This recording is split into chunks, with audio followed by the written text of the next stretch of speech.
Happy Friday and happy March Madness, everybody. I know we had some games last night, but today is the first day for me. And welcome to Brown Bag Bets, powered by BetSports, where your daily dose of quick hit handicapping and sports betting picks. I'm Alex Christensen, and joining me as always, he had a Bloody Mary already this morning, Andy? So you're feeling pretty good. How was the green beer, by the way? I just laughed when that showed up. Like I didn't realize that they were going to still have green beer left over, so that cracked me up. But always delicious. Shout out to Brothers Bar and Grill, which is behind the Kmart here, back in my back alley. So I was able. I can walk to it. It's nice because it's like less than a block. I just walk over there. But yes, had a lovely breakfast. Very excited. Got up really early to finish one blog. Stayed up late and did some golf blogging last night. If you tuned into that early this morning or last night, you already essentially have a winner. Noren and Norlander are going to come down to it, but I got an underdog that's up by 4 strokes with like three holes to play. So hopefully I didn't just jinx him, but I have more golf that's up this afternoon. I'll have daily plays all weekend long. I'll be blogging about that.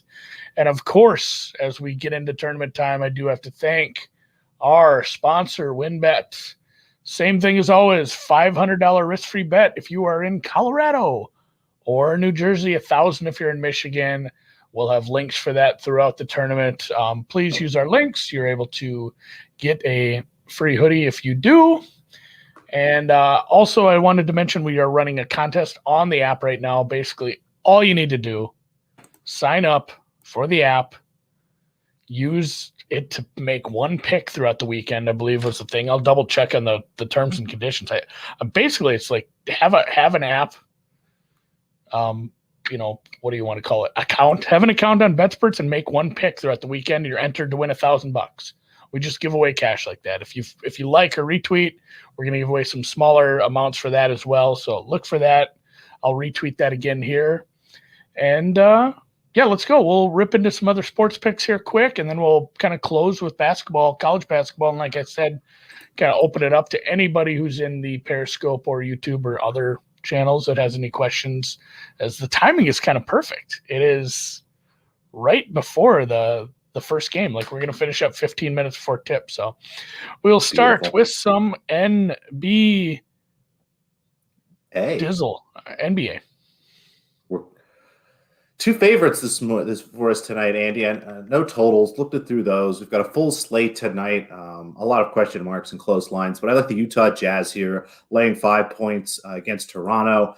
It's not in Toronto necessarily. They're still playing in Florida, so Utah will be down in Tampa Bay there after losing last night to Washington. So expect them to come out with a really good effort. Even despite that, I make this line -7.5. So liked 5.5 is probably still okay. Utah continues to be one of the best regular season teams. They're just a covering machine. So happy to take the short number here, despite kind of the poor rest spot. Toronto's not on a back-to-back. Utah is, but again, I think that that's probably built in a little bit to the number here already. And I like the spot with Utah coming off the loss. Another favorite here, the Mavericks of Dallas. They're in Portland. I have this closer to 5.5, almost 6. So we play this at 3.5. -4 is probably still okay here. Dallas continues to get better and better as Porzingis and Doncic spend more time playing together. I think that there's a little overreaction here in the market with CJ McCollum back for Portland. I think they're still struggling from a big man perspective. I still wonder who's going to be out there slowing Doncic down. So happy to grab the Mavericks -3.5 here. So 2 road favorites, Andy. So fingers crossed while other basketball's going on. Easy I'm not worried about road favorites. That doesn't scare me whatsoever. So it's especially in one game, they're both road teams, really. Yeah, it's not a worry for me. So 2 NBA picks. Like I said, I did have some golf. A couple of them went off already. Basically, morning tee times play in the afternoon. The next day, afternoon tee times play in the morning. All these guys got to play in the morning yesterday, so they will be afternoon tee times. I think the earliest of these tees off in about an hour. Some of these are even after 1 o'clock Eastern. So you do have some time if you want to get some action in on these. This is another one I played yesterday that pushed, and the fact that they pushed it out to a bigger line for Gim made me want it more. I'm a big fan of a Benny Ann fade. So Byung-Hun An, I guess I call him Benny, but I will be fading him. I faded him in some full tournament matchups as well. So looking to do that again in the regular or the day 2 stuff. Harold Varner III is a little sketchy in wind. If I was going to not play one of these, this would be the one. Like, this is the one I hate the most out of anything I played. I had to based on the price, but he beat Wu by a few strokes yesterday. I'm going to lay the stroke again with him today. I didn't even put a price on that one. I'm not even sure what it was. I'm sure it was right around probably minus 105, minus 110. So I'll double check on that. Percy Perez and over Benny Ann. I'm fading him twice. He better have a bad day. These are also afternoon ones, just based on some number stuff and a Benny Ann fade. Perez had some comments yesterday too. He was having trouble around the green, kind of struggling. The afternoon and even the morning, there were some problems with the greens running really fast. People are having trouble getting their balls to stick and stay. They're running right off. So hopefully we see more of that from some of these guys that have trouble around the green and trouble with their irons. And those will be, I know it's on. I know I'm so bad at pronouncing these. I still say working on it. I still say Leishman because I know it's on Benny on. I call him. I just like to read things how they look. So it is Byung-hun on, and Harold Varner III. I think I nailed his name. I put his little abbreviation up there, and it looks like Sam Ryder is now out to a 5-stroke lead as an underdog with 3 holes to go. So loving that one this morning. Ausgezeichnet, as they say in Germany. 1 tennis play, technically 2, because it's a stack. It is. We're going back to the overs here. Unfortunately, yesterday that didn't work out so well. Lin Zhu came out, really looked kind of confused, honestly, for the first 4 or so games. I thought she was going to find her footing there in the second, but never really recovered and got just blown off the court. So unfortunately, we're doing that. And sorry, I spelled Schmedlova wrong. That was probably my fault. I've been doing that all week. It's Schmedlova, not Schmedlov. But I saw the misspelling and I left it in there because I like that. I like it. Well, we love it. She's been good to us. She helped us get some overs earlier in the week. It's a double triple namer. We got Sarah Sorribes Tormo against Anna Karolina Schmedlova. I would hang a juicy 21 here. I don't know if I'd hang the 21.5. I think the hook here is kind of interesting, but I think there's a chance we're going to see at least one long set here, and there's a very good chance this goes 3. Both of these women have played a bunch of 3-setters already this week and generally are more prone to that. As I start to look back at this, I think the line is – there might be some value in the underdog here, but I'm not ready to oppose Tormo yet. So instead, I'm going to look to try to play some overs here, as usually when there's some value in the underdog, you'll see the totals are a little more depressed than they should be. So we'll go over 20.5. A standard juice on 21 is okay, and then 2.5 sets plus 165 would actually play that down to plus 155.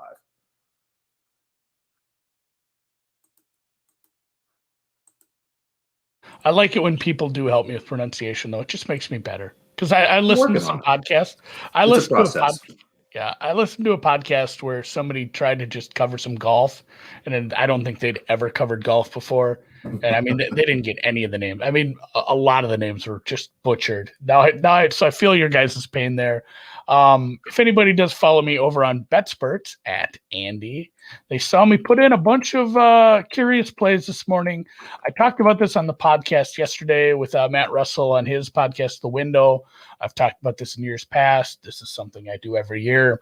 This is recreation. If you don't want to bet these, I am not encouraging you to bet these any which way, but I bet these all pretty small. And it's nice, actually. No, I'm about to say it's nice not being in Vegas, because it's not. Normally, I would just go to The Window at the Wynn or, one of the books I'm at downtown and place all these. Today, I actually opened all my books and price shopped, which was nice because normally I wouldn't give a shit. And I'm usually, drinking or have been up all night in Vegas, and I'm not going to, you do it on your phone. I'm not going to sit and open 15 tabs on my phone and price shop. So there are some pretty big differences in some of the prices. I know we're getting close to tip on some of these, but technically none of these big underdogs start. I know the first game is VTech Florida.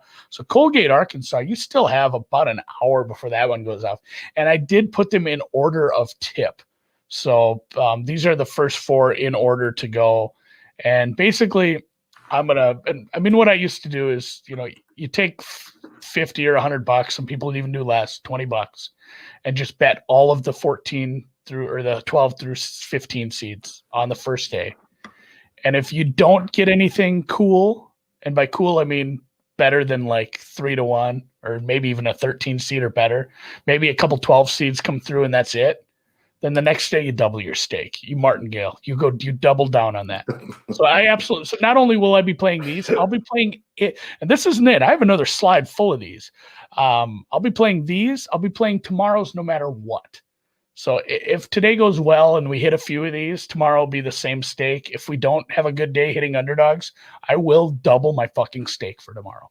I will go double down because that's where the fun is when it's been, and if it's a real chalky tournament, I'll just take it in the shorts, and that's life. And that's why these are recreational bets. But Colgate, Oral Roberts, Colgate and Oral, that's like oral health. It's funny that those are right next to each other. Oregon State and Liberty at these prices. Look, I found a really nice Oral Roberts price.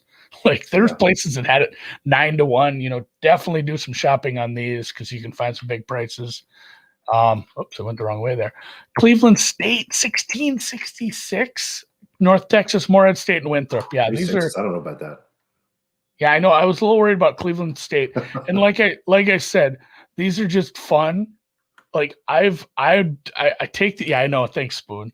I take these and put these in the back of my head. I don't worry about these. I will absolutely. There are times I will create a Polish middle because again, recreational fun bets. I will bet against these teams against the spread and create a middle and lose both sometimes just because they're out of sight, out of mind. You cheer for these underdogs. This is a fun little system I do.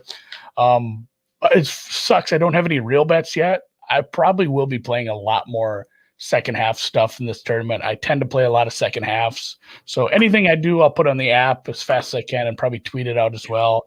And honestly, like the one I am looking at is I'm really, really down on Cleveland State, but I hate laying these 20s, these 21s. It's so tough with end of game stuff. So I am going to probably look at maybe some Houston first half. That might be all I have for that one. So, and then, for these money lines, Andy, you said you're staking them all a little different. Are you basically playing them all to win the same amount? No, everyone's staked the same. I just stake them all. Okay, so it's just a 0.1, a quarter unit or whatever on each of them, something like that. Yep, they're all staked the damn same. Just putting the same amount on every one, and if they don't hit, I double down tomorrow. And if I have a bad one, and then it's just then it's a bad tournament, I guess. And hopefully my Gonzaga future comes through at 10-1. So yeah, and parlay a little round robin. I will say I'm gonna have to go find a tweet from a couple of years ago. I did round robin the 12 seed money lines a couple of years ago, and it went 3 for 4. And I just promised myself I wouldn't do the math on what the fourth, because when you do it on a paper ticket, they don't print a lot of them won't print the actual payout because there's so many alternate payouts because it's so many different bets. Yeah, so many versions. So, I mean, you can sit there and figure out what the payouts would be if everything comes through. And I remember saying, I'm not going to figure that out. I don't want to know what it would have been if the fourth one would have hit. But of course, I took pictures and put it on Twitter. So like 3 weeks later, I sat there and punched in the math. And, because 3 2-team parlays, a 3-team parlay, a couple 3-team parlays, and a 4-teamer would have come in on that one. So, I mean, it was a few $1,000s. It wasn't.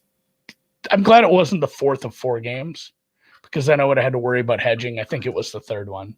So, yeah. And if anybody does have any bracket questions, any Survivor questions, I kind of want to ask you guys. I'm in a Survivor League this year. I was talking to Alex about this off air.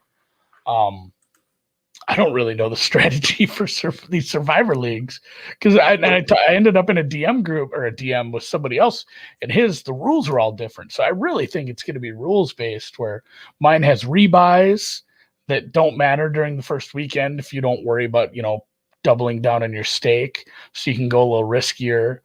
His had rebuys, but it was only if you rebought, you had to pick double the amount of games from there on out or something like that. I've seen that variation. They make it harder.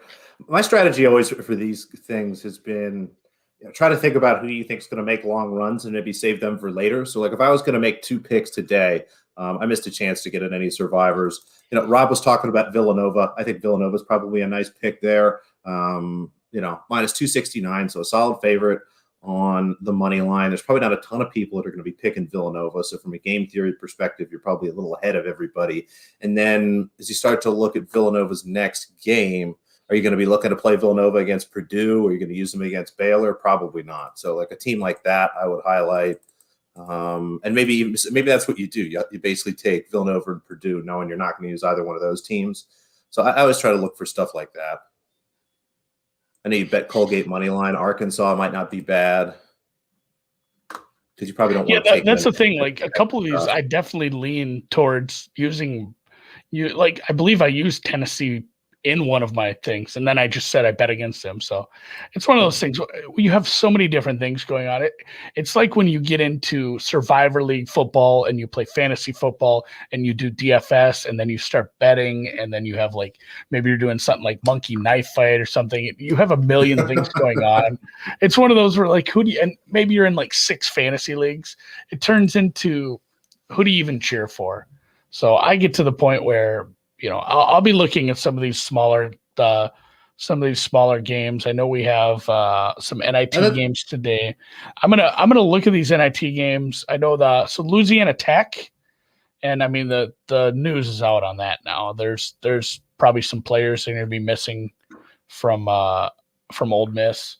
So if you do play the NIT, Louisiana Tech, that's the reason for that getting bet down. There's some rumors on Ole Miss maybe not having a full squad. So L-Tech's been bet down to plus 3.5 off 5.5.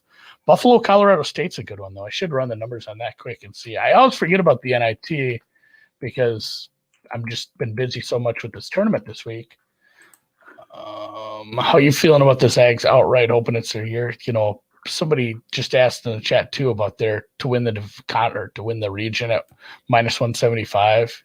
Yeah. I mean, that should be bigger. Just who they play. Missouri or Oklahoma, that's not much of a matchup there. Virginia is a better offense this year, but it's still not going to be able to hang with the Zags putting up. The Zags if they make it that far. Yeah, the Zags have put up points on some good defenses, so it's tough to find a matchup.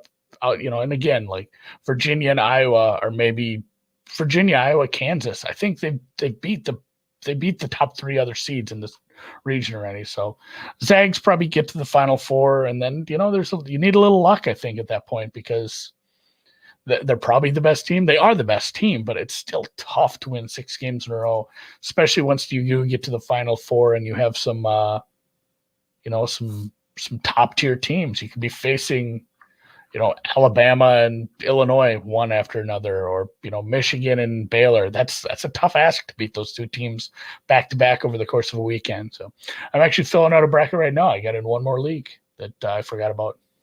Yeah, Gonzaga. So I filled out a bunch of brackets, and we talked about this earlier in the week. The concept of what I have written down in pen. I have Gonzaga in the Final Four in every bracket I have. I just couldn't come up with a scenario where one of these other teams looked interesting. In the East, the East was kind of where there was a little more variation. I like Alabama, honestly. I think they have the best chance of coming out of the East, but talking to some smart people, they think Florida State might be able to make a run. So that's where I had a little more variance. The Midwest, I can't see anybody but Illinois or Houston coming out of there. My heart says West Virginia, but I think it's a tougher path maybe than it looks. And then the South, it's Baylor, it's Ohio State, and then I don't know. I can't see Arkansas putting together that run, Purdue, anybody like that. It just, as lame as it is to say, Andy, it feels kind of chalky to me as you're filling a bracket out now. Are there any Final Four teams you're going to have there that aren't a top 2 seed? You do need to look at how big your bracket league is. Somebody asked me this question in DMs, and this is a better question for maybe some other people who actually subscribe to game theory, DFS people, fantasy people. Ed Fang, he's a really smart guy when it comes to this. And it's the same as in anything you're doing. The bigger the pool, the more contrarian you need to be. If you make your bracket has to stand out. It is similar. It is similar to DFS or one and done leagues. When we had JD on talking one and dones a couple weeks back, or probably a month and a half ago, honestly, when we talked about those before they started. He said, if you're in a one and done with like 30 people, you need to just use really good players all the time. You can't leave any great players on the table. You got to use the top players. You got to get some big wins. If you're in a one and done with like 3,000 people, you need to get a little squirrely. You need to find some deeper nuggets, and you need to go a little more contrarian. Otherwise, you're going to be in there in the middle of the pack for the most part. So kind of the same thing with bracket leagues. Like I said, I have filled out 15 brackets this morning now. I don't have if Gonzaga slips up, gets COVID, gets hurt, something happens, I'm done in all of them. I have them coming out of that region in every single one.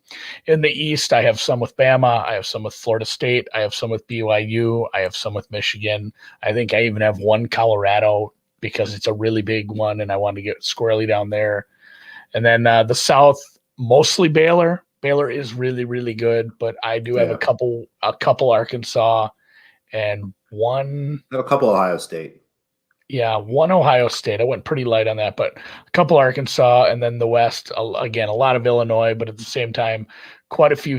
I'd say it's like, for my brackets, probably like 60% Illinois, 30% Houston, and then I do have one of each, I think, with SDSU and West Virginia coming out as well. So you do got to get a little wild with it once in a while, and I did. So, good luck in all those. Don't get too frustrated when you lose. Like, have fun with this. It sucks. It's like the first game is a tough one. The first game is essentially a pick 'em. So essentially, they do that most years though. Right. Well, right. Yeah. A lot of times it is like a 7-10 or a 6-11 starting. But this game against the spread, Virginia Tech, Florida, it's a pick 'em. So you have a game that's probably pretty close to 50-50 if you took all the brackets. Certainly not like a 70-30.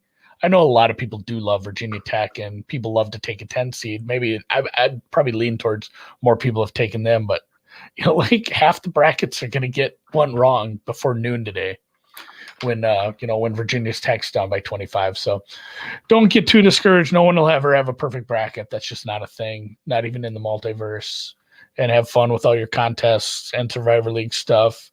And if you are in any of those, or if you have any second weekend tournaments, any second weekend draws, Survivor, second chance brackets, shit like that, tweet me, because I want that. I need those to make up for all the ones I've failed in.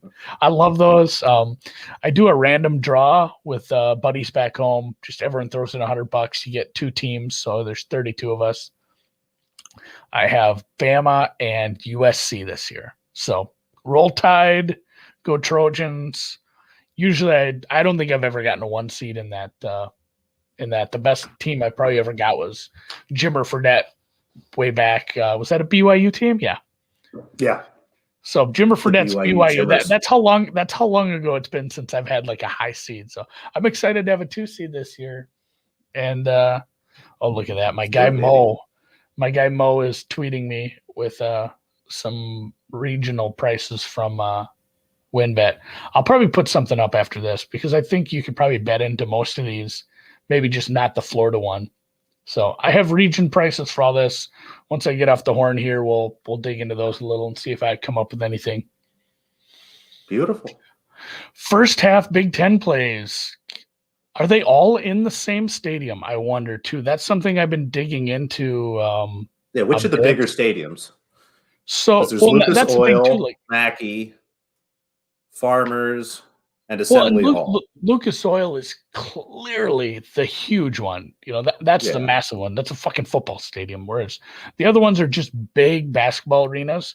The smaller one, I think the smallest one is Indiana Fieldhouse, is the IUPUI Jaguars home court. That one only holds like 6,000 people if it were to ever be filled, which it's not obviously this time. So that's where, and that's a reason I did take Liberty quite a bit. Liberty, I'll just little nugget before we sign off here. I did take Liberty in an awful lot of brackets, not only to win once, but twice. They're kind of a cute little 3-point. It's like a live by the 3, die by the 3. They might lose by 30, but if those 3s are flying well, they can beat good teams. They can move on to the second weekend, kind of good teams. If the threes are working, it's a good team. It's been a good team in the past, and they play in the smallest gym. So I don't think we're going to have big difference problems with sight lines like you do in Lucas. So, and then, yeah, that's the thing too. Like a lot of these Big Ten teams probably did stay in Indy. I know people did research on that, figuring out which teams got there earlier. Maybe some teams who had conference tournaments that got done sooner have some advantages. Gonzaga hasn't played for quite a while. I don't think we worry too much about rust on a team like that when you're playing freaking, Norfolk State. So I think it probably is a bit of an advantage. So, like I said, hit me up, tweet me, DM me, whatever, if you have anything else or if you have some fun stuff. Oh my gosh. And WinBet is going to do most outstanding player prop. Ooh, that's a bonus. I will, before we go, let me read off the top ones. So it's the top 3 are all Gonzaga. And Suggs and Kispert aren't even the top. Well, it's the field is 3-1, which is basically anyone that doesn't play. And the best part about this, I thought this was a joke, but it says refund if Rutgers player wins. That's because you can't bet on this. You can't do it in Jersey. You can't bet. You wouldn't be able to bet on that in Jersey. So Drew, Jalen, and Corey, your top 3 all from Gonzaga. Your the masked singer from Illinois, Jared Butler from Baylor, Teague from Baylor, Mitchell from Baylor, Cockburn 15-1, and then Dickinson, Wagner, and Luka Garza round out the first page. I might dig into that a little too, kind of take some of my probabilities and figure out. That's tough with all the Gonzaga kids right at the top. Well, I wonder if there's some value in guys on other teams versus taking them to win the championship. So instead of betting Baylor to win the title, take, who you think the best player on Baylor is going to be, something like that. Or, I'm trying to think if there's any teams like with one real standout guy. But I wonder, again, if there's a situation like that, almost similar to the Super Bowl, where instead of betting, the Tampa Bay money line, just bet Tom Brady to be the MVP, right? Yeah, I mean, Cockburn could get it, but I think I'd have to look what Illinois' price is. If Illinois wins it all, you would think Ayo. What price do you have on Cockburn there? I'll pull up the Cockburn's 15-1. Oh, I know Illinois is not 15-1. So maybe you like Cockburn to make a run. I don't know. I'm going to dig into this. We'll tweet about this later. I'm going to run and get some last minute things done before these tip off. I'll tweet out any plays, I promise. I'm sorry I don't have much. I'll run those NIT games and see if I have some plays in those tonight because it went so well last night. That's all right. Have a great weekend, everybody. Enjoy the madness. We will be back on Monday with even more. It's March Madness. We did it. And yes, again, I did just quote a bunch of WinBet stuff. You can still sign up there. I put out a blog on how to use a free bet, a risk-free bet. Have fun. Thanks a lot for hanging. Cheers, Rico, and we'll see you guys later.